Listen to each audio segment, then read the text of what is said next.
Hi, it's Justin and Mel, and um, in this season of Lent, as we follow Jesus on his path toward the cross and the tomb, we have been asking people to go through this book, 40 Days of Decrease, and to try to do the daily readings and reflections in it. So now that it's been a week into it, we wanted to check in and share how it's going for us. So, what were one or two of the days or reflections that have struck you? Yeah, well, one thing I really have been enjoying about this book is the Bible reading to go with it and slowing down in reading through John. That's been really helpful, and they've tied in kind of nicely with each day. Today's reading, a phrase that I had forgotten about, which is the ones that Jesus loved, he loved them to the end. That one we got to read today, and I like that phrase. But one of the fasts that really got me was the fast on day 3, which is collecting praise. I went to a Christian college, and a lot of the students and professors there would fast collecting praise by deflecting it right away and saying, like, no, all the glory belongs to God, or the praise belongs to God. And that one, it frustrated me when I was younger because God made us, and then these folks would steward the gifts or the talents or even just the kindness that God had created them with and made them into something that was worthy of acknowledgement and praise. And I always felt like I was being like reprimanded for acknowledging that these folks were skilled at something.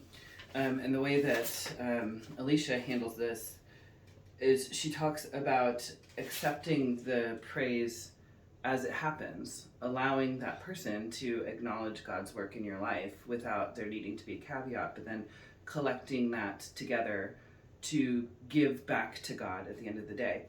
And I enjoyed practicing that because I think I understood part A for a long time and being able to just graciously accept praise. But part B was something that changed the way that I was thinking that day and from the days since, of like remembering the praise that was sent to me so that I could specifically include it in my time with God at the end of the day. And understanding it as like, this is mine because God has helped me develop into this person.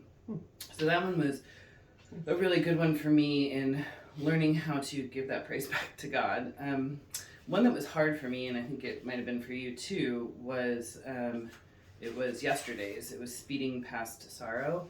Yesterday happened to also be the 2-year anniversary of Mike's death. So having to slow down for some of these reflections on the death of a loved one was kind of tough for me.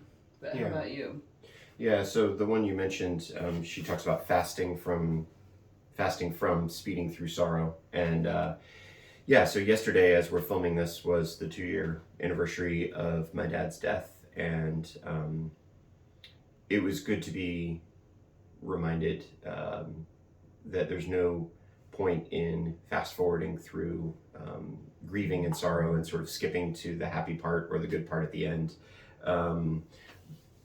But taking time to sit and to miss someone or to be sad over something that's happened is worthwhile. And it's something that she talks about how Jesus did that when his friend and cousin John the Baptist was wrongly executed, and how he went off by himself and had to spend the night in grief and prayer.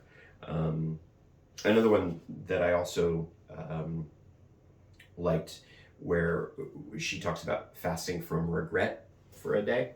And I tend to do a lot of thinking about, I wish this had gone differently, or I could have done this differently, and regretting things. And sometimes that's useful, but she also talks about how that's not helpful to a great extent, because you end up spending a lot of your time in the past or wishing that the past was different and not thinking about the present, which is where you can actually do something right now. So anyway, those are just a couple of the reflections from this book that have been helpful for us. And remember that we've got free copies of this available in the church if you'd like to pick it up and join in with this. It's not too late to jump in.